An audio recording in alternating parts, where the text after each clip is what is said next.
setback for religious liberty. Reaction after a court blocks rules from the Trump administration that allow employers to opt out of the Obamacare birth control mandate. Sex abuse summit. As the Vatican prepares for a global meeting to address the crisis, we take a look at what could be discussed. Farewell on Capitol Hill. Outgoing senators look back at their time in Congress and their hope for the future. And go forth and do good deeds. A simple mandate from Pope Francis is taking a Kentucky priest to all 50 states. On EWTN News Nightly for Friday, December 14th, 2018.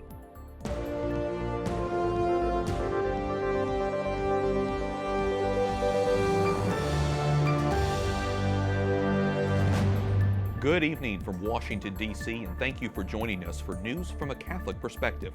I'm Wyatt Goolsby, in for Lauren Ashburn. The Little Sisters of the Poor suffer a setback in court, but their attorney promises it's only temporary.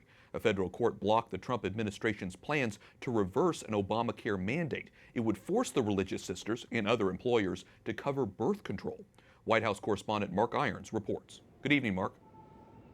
Wyatt, the Little Sisters of the Poor challenge with the Obamacare contraceptive mandate continues now with legal challenges, and the stress continues during the holiday season. So what the Ninth Circuit did yesterday is issue a decision that allows California to continue its unnecessary lawsuit against the Little Sisters. It's a temporary decision, temporary loss on a temporary rule. What it means is that the Little Sisters are going to have to spend another Christmas in court defending their religious exemption. Diana Verm is an attorney with Beckett Law, the firm representing the Little Sisters. She says this week's court decision is disappointing. Delaware, Maryland, New York, and Virginia joined the California lawsuit blocking the Trump administration's attempted reversal of the Obamacare birth control mandate. That mandate required employers to cover contraceptives, abortion-inducing drugs, and sterilization. The Department of Justice says changes were made to the mandate to protect a small group of sincere religious and moral objectors from having to violate their beliefs. Verm believes the Little Sisters have a winning argument that will overcome the Ninth Circuit Court of Appeals decision. It's common sense that the government doesn't need nuns to get contraceptives to women, so eventually the courts are going to figure that out if California doesn't. Verm says she hopes the Little Sisters of the Poor will be given a long-term government exemption from the mandate. In 2016, the Little Sisters of the Poor had their case heard before the High Court. It sent it back to the lower courts. Now the sisters' attorneys remain confident if it goes back to the Supreme Court, they'll win. Wyatt? White House correspondent Mark Irons reporting. Thanks, Mark. President Trump's former lawyer is speaking out after being convicted of campaign finance fraud and lying to Congress. Michael Cohen says Trump knew hush money payments to two women alleging affairs during the 2016 election was wrong. First of all, nothing at the Trump Organization was ever done unless it was run through Mr. Trump. He directed me, as I said in my allocution, and I said as well in the plea, he directed me to make the payments. He directed me to become involved in these matters. In an exclusive interview with ABC News' George Stephanopoulos, Cohen says he is done with lying. He is facing 3 years in prison after pleading guilty. Senator Jon Kyl, a Republican from Arizona, says he will resign at the end of the year. He was appointed to replace the late John McCain. Kyl will be saying goodbye along with several other lawmakers. Correspondent Jason Calvi tells us about a season of Senate departures. Good evening, Jason. Good evening, Wyatt. Jon Kyl served in the Senate alongside Senator John McCain from 1995 to 2013. He joins other colleagues who either lost their re-elections or are retiring. Many made farewell speeches, including the other senator from Arizona who often sparred with President Trump. I'm filled with gratitude. Republican Jeff Flake is retiring from the Senate after one term. To say that our politics is not healthy is somewhat of an understatement. I believe that we all know well that this is not a normal time and that the threats to our democracy from within and without are real. Claire McCaskill, a Democrat from Missouri, also shared her own concern. The two-term senator lost her re-election bid. The United States Senate is no longer the world's greatest deliberative body. And everybody needs to quit saying it until we recover from this period of polarization and the fear of the political consequences of tough votes. Echoing the complaints, the longest-serving Republican senator in U.S. history, Orrin Hatch of Utah. Unless we take meaningful steps to restore civility, the culture wars will push the will push us ever closer toward national divorce. Hatch is retiring after 7 terms. He helped pass the Americans with Disabilities Act, the Children's Health Insurance Program, and a 1993 law protecting people when the government threatens their religious practices. Of all of the hundreds of pieces of legislation I've passed a lot during my 42 years in the Senate, the one that I'm most pleased with, and the one that I hope will most define my legacy, is the Religious Freedom Restoration Act. Religious liberty is a fundamental freedom. It deserves the very highest protection our country can provide. Hatch is challenging Congress to find balance. I believe we can find substantial common ground on these issues that will enable us to both safeguard the ability of religious individuals to live their faith and protect LGBTQ individuals from invidious discrimination. Hatch was referring to the so-called Utah Compromise, a law in the state that attempts to protect both religious freedom and Utah residents who label themselves LGBT. But Ryan Anderson, a prominent Catholic intellectual, says the compromise is bad public policy. Ryan says it would punish many Americans who believe that we are created male and female. Wyatt? Jason, with John Kyle stepping down, who is the governor expected to appoint? Republican Governor Doug Ducey says he'll pick a replacement in the near future, but he's not saying who. One possibility is Representative Martha McSally. The Republican narrowly lost last month's election to Senator-elect Kyrsten Sinema. Okay, we'll be watching to see who takes that seat. Capitol Hill correspondent Jason Calvi reporting. Thanks, Jason. 66 alleged members of an Islamic terrorist group in the Philippines have been found guilty of kidnapping dozens of students, teachers, and a Catholic priest in the year 2000. The priest and 2 teachers died while in captivity. The other hostages were rescued. It's the largest single conviction involving the terrorists. The Russian Orthodox Church is asking Pope Francis, the United Nations, and other world leaders to protect its believers in Ukraine. That country's Orthodox clerics are expected to form a new independent Ukrainian church, but not all lay and clergy members in Ukraine support the split. The Orthodox Church in Ukraine has been under the Russian Church's jurisdiction for several hundred years. The Christmas market in France that was the site of the gunman's attack on Tuesday is back open again. A gunman killed 4 people and wounded a dozen more. The Strasbourg Christmas market is one of the oldest and most famous in Europe. Security remains very tight. Officials say 7 people are being held in connection with the attack. The main suspect was killed yesterday by police. Join me now to talk more about the latest attack in France is Robin Simcox, the Margaret Thatcher Fellow at the Heritage Foundation, where he specializes in counterterrorism and national security policy. So, Robin, French police are still searching for a motive in the Strasbourg attack, but the main suspect did yell, "God is great" in Arabic, and he was on a French intelligence watch list. So is it safe to say at this point this was an act of terror? Yeah, I think it's becoming increasingly clear this was an act of terrorism. You can tell from obviously the slogans he was yelling, the fact he was on the watch list, the fact that ISIS have now claimed credit for the attack, the nature of the targets he was going after. I think it's very clear this was yet another attack. Another Islamist terrorist attack in Europe, unfortunately. Yeah, which is very scary for so many Europeans. The suspect is believed to have been radicalized in prison. His internet use is also being closely examined. 2 big factors here, but really you also talk about how critical one-on-one contact is in terms of terrorism, how it sort of plays a greater role in all of this. Yeah, I think we get hung up at times on the online radicalization. Of course, it's an important component of it. Certainly in terms of spreading the propaganda, the internet is very important. But so often when you look at these cases, there's an individual charismatic recruiter who draws these people down a path of radicalism, down into extremist ideology. We don't know the exact particulars of this case yet, but I wouldn't be surprised at all if there was one individual or a small cell, especially in prison, that had an influence on the path of the gunman.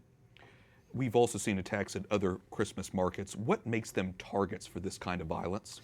Yeah, Christmas markets, unfortunately, are a target for Islamist groups. There was a cell in Strasbourg, actually, in 2000, linked to al-Qaeda that attempted an attack. We may remember the Berlin Christmas market attack in December 2016.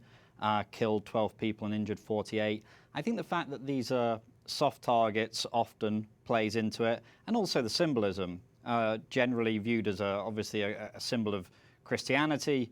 It makes an appealing target, unfortunately, for Islamist groups looking to be able to kill a large amount of people in a short space of time. Like I say, very scary stuff. The Strasbourg shooting is the latest in a series of deadly attacks, as you mentioned, and of course, across Europe have claimed more than 200 lives, in France in particular, since 2015.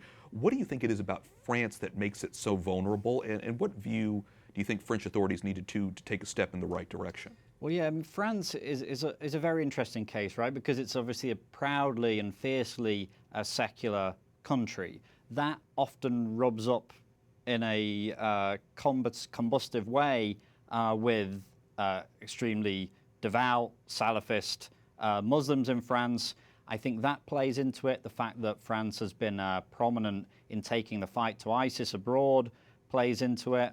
The fact that the ideology in France historically has been spread quite far. The ideology of Islamism has meant this has been a problem France has been dealing with for decades. And in terms of the response, I think France is doing certain things on the right lines, but ultimately I think we also have to say the response to terrorism in Europe goes beyond any one country, any one administration to be able to fix. This is a generational challenge for all of us, and it's not going to be one leader or one country that sorts this mess out. So important for everyone to work together on this. Robin Simcox, Margaret Thatcher Fellow at the Heritage Foundation, thanks so much for your analysis. Thank you. As the Vatican gears up for a global summit on the clergy sex abuse crisis, many Catholics are wondering what exactly is on the agenda. The Vatican will host the special meeting of bishops February 21st to the 24th. The official theme is the protection of minors and vulnerable adults. The stakes are high after the Vatican told U.S. bishops last month not to vote on proposed new measures to investigate sexual misconduct or cover-up within their ranks. Vatican correspondent Juliet Lindley joins us from Rome. Juliet, the question of homosexuality has so far not been raised by those preparing for the event, which until now has appeared to focus on minors. But Pope Francis recently made unusually strong remarks about homosexuality in a book interview published earlier this month. Tell us what he said. Why, the Pope made the comments in a book that's called The Strength of Vocation. It's by a priest from Spain, and the interview was actually recorded before the Abuse Summit was announced. Pope Francis is quoted as saying that homosexual priests are something that worries him. He also says that some societies consider homosexuality a, quote, fashionable lifestyle. And the Holy Father also reportedly says there's no place for this kind of affection in priestly or consecrated life. He says people with same-sex attraction shouldn't be accepted to the priesthood or to religious life. Juliet, will this issue be part of the broader discussion at the upcoming February summit? Well, it's not clear at this point. The Vatican hasn't, in fact, published an agenda. And in this book, the Holy Father did not link homosexuality with the sexual abuse crisis. But recent scandals, such as those involving ex-Cardinal Theodore McCarrick and other clerical sex abuse cases in the United States, Germany, Chile and Honduras, many of which have involved seminarians, have led many to see the two as being connected. What are you hearing about the position of members of the organizing committee of the summit? Well, Cardinal Blaise Cupich of Chicago, who is on that committee, has expressed strong skepticism that gay priests are a key factor in the clergy abuse crisis. He says the problem is clericalism in the church. And similarly, Pope Francis has put most of the blame on clericalism. Meanwhile, Gabriella Gambino, who is one of the two lay women on the committee, says changes are needed in how seminarians and religious are trained. She told Vatican media that when they're taught about chastity and celibacy, greater attention needs to be placed in creating a balanced relationship with one's own sexuality and affection, Wyatt. All very important issues for the church, and we'll continue to watch and see how many of these are addressed in the February summit. Juliet Lindley, EWTN News Nightly Vatican correspondent. Thanks very much. Thank you, Wyatt. Coming up, 2 pro-life victories this week in the U.S. We'll talk about the impact.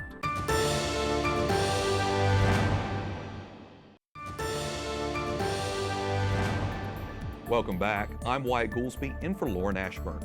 A court is considering whether to block Kansas from enforcing a ban on what are known as telemedicine abortions. That's when women in rural areas are allowed to get abortion pills without an in-office consultation in a city clinic.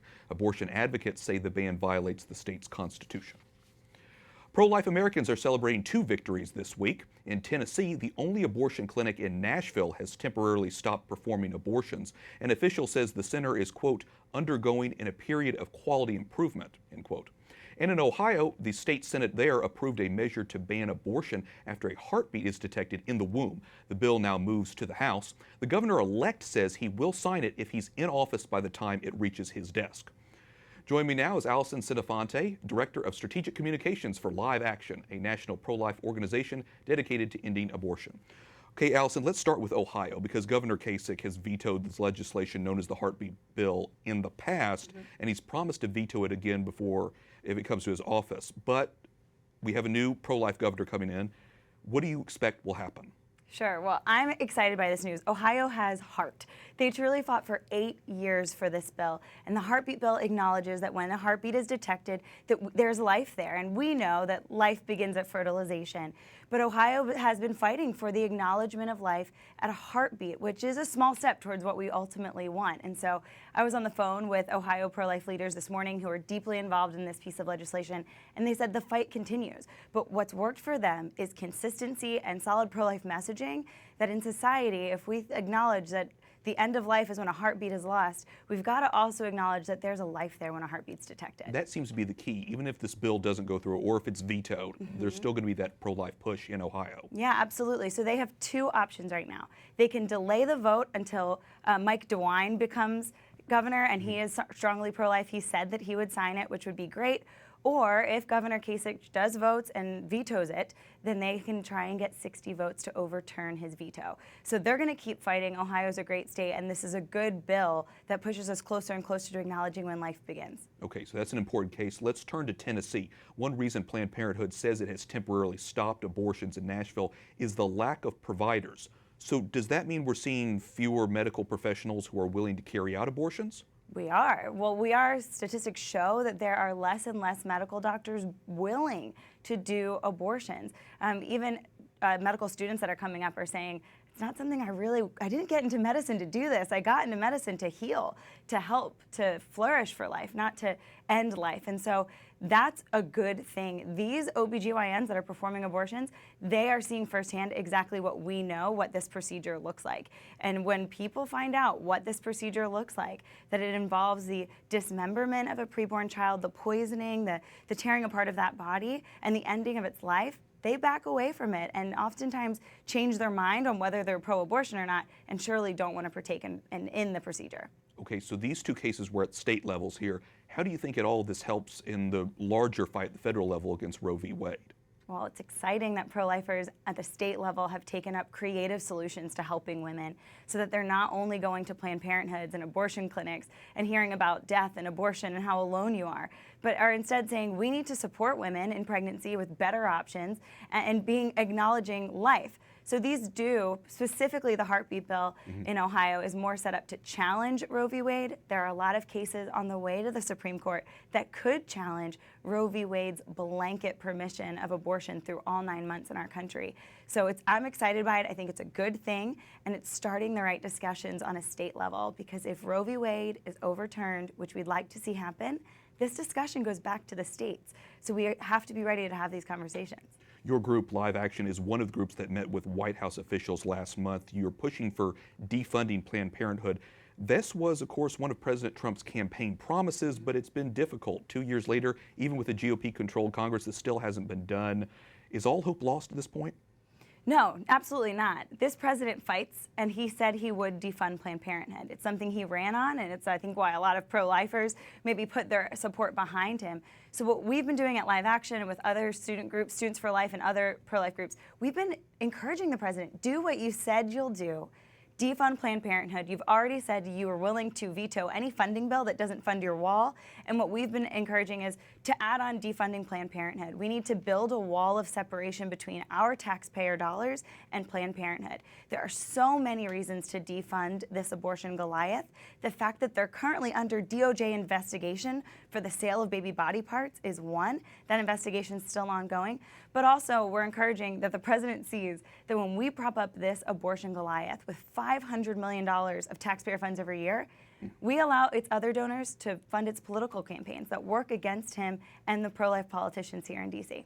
So many important issues here to cover, and obviously, like I say, the grassroots level is so important, whether it's the state or the federal level. Alison Centofante, Director of Strategic Communication for Live Action. Thanks so much. Thank you. Up next, the good deed priest. Meet the man with a mission from Pope Francis and the smile he's bringing to all he meets.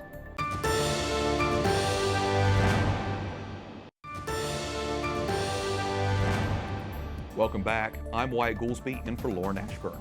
The U.S. Conference of Catholic Bishops approves $4 million in grants to the church in Latin America. The money will go towards youth ministry, pastoral work, and disaster recovery assistance. Finally tonight, a priest is going around the United States not only preaching the gospel vocally, but doing good along the way. I just took care of your meal today. A Catholic priest with a calling, and not just one to God, but to everybody from Alaska to Hawaii and all points in between. I'm Father Jim Sichko. I'm a papal missionary of mercy and an evangelist for the Catholic Church. Father Jim Sichko is a Kentucky-based priest who was assigned to cover all 50 states during the Jubilee Year of Mercy. Pope Francis picked him to spread kindness, forgiveness, joy, and mercy to everyone they encounter. Father Sichko came up with a unique idea. I travel all throughout the world, all throughout the United States, not only preaching and evangelizing, but also hopefully living the message by doing constant random acts of kindness. Sichko is one of 100 papal missionaries of mercy in the United States and one of 700 around the world.